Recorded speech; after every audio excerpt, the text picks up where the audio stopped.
really and truly meaningful. That there were chance windows of lucidity, allowing for hugs and smiles, for goodbyes. I know not all of us were quite so lucky. Being the storytelling animal, the arbiters of meaning in the natural world isn't easy, but Bobbie excelled at that. While I spent my childhood days reading fairy tales, drawing pictures, my sisters were running around outside barefoot, and Bobbie was leading armies of neighborhood children.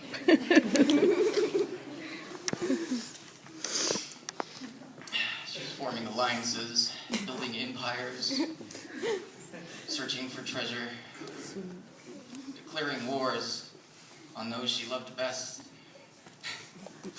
just to cry and make up and do it all over again the next day.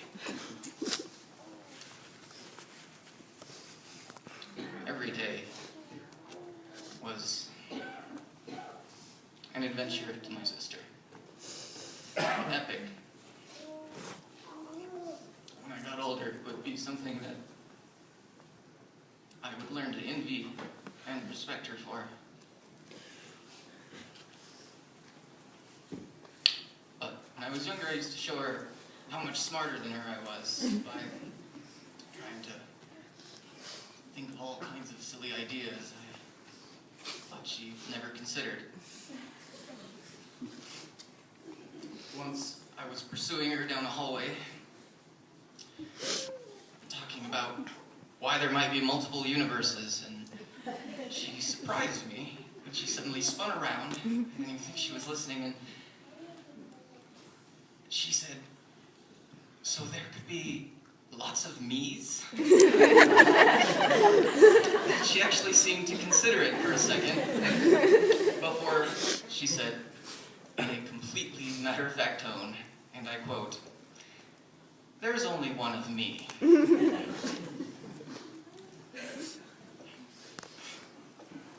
Bobbie, more than anyone I ever met, lived in the moment. She was larger than life. It's an awful cliche, but how do you describe someone like my sister without saying that? It's ridiculous to think I could stand up here and say who she was. Becky and I claimed her first, but everyone knows she was pretty much everyone's sister. And I'm pretty sure she was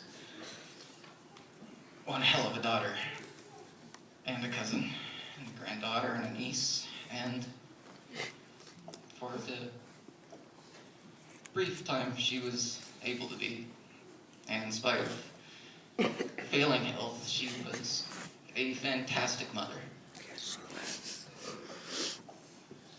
Bobbie was a lot of things to a great many people.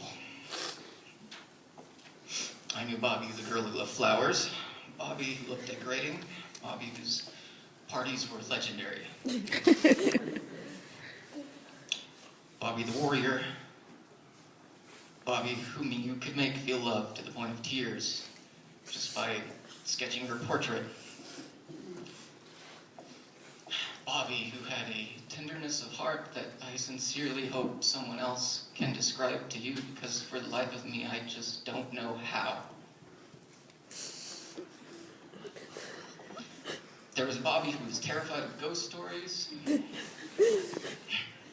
but who, if there was ever even a moment when she was afraid to die, it was only because she was afraid for others.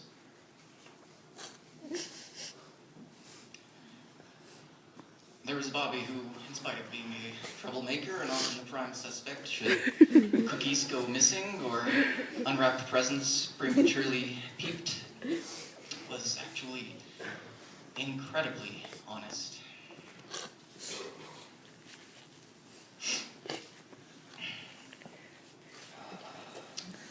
Bobbie, who at various points in her life wanted to be sincerely committed to being a Navy SEAL, an avant-garde fashion designer, and a professional mail envelope stuffer. I'm glad that last one fell through. It's hard to believe there is only one Bobbie. For my part, my favorite Bobbie stories are of Bobbie the Adventurer. She was an adventurer at heart. My first real regret in life is not being able to show her more of the world. Taking her on a real adventure to some exotic, faraway place is the first thing I have to admit. I will never cross off my own bucket list. So it's hard for me too to find meaning,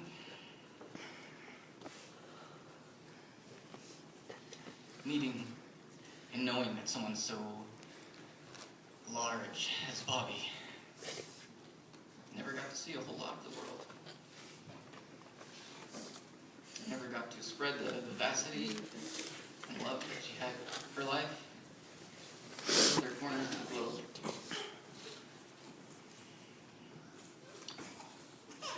Bobbie wasn't just taken from us. I feel like the whole world lost out on not having a fair chance to meet Roberta Salisbury. When I think that and am at a loss for meaning, I try to remember Bobbie's with God now. I can't possibly pretend to know what those words mean, or even if there is just one describable meaning. But it reminds me that though there really is only one Bobbie, she means so many things to so many people. She gave so much to all of us, and all of our stories are her story. We all carry Bobbie with us, and can be better for it. So I hope that the next time we ourselves are on an adventure, or we see something beautiful, or we're with friends and family, or making new friends, that we remember that, and that we try to live in the moment, and perceive things with the same zeal and grace and joy which Bobbie was capable of taking them in. So that we can give the world just a little more of Bobbie, and show her, if we can, just a little more of the world she so loved, and so add another line to her story.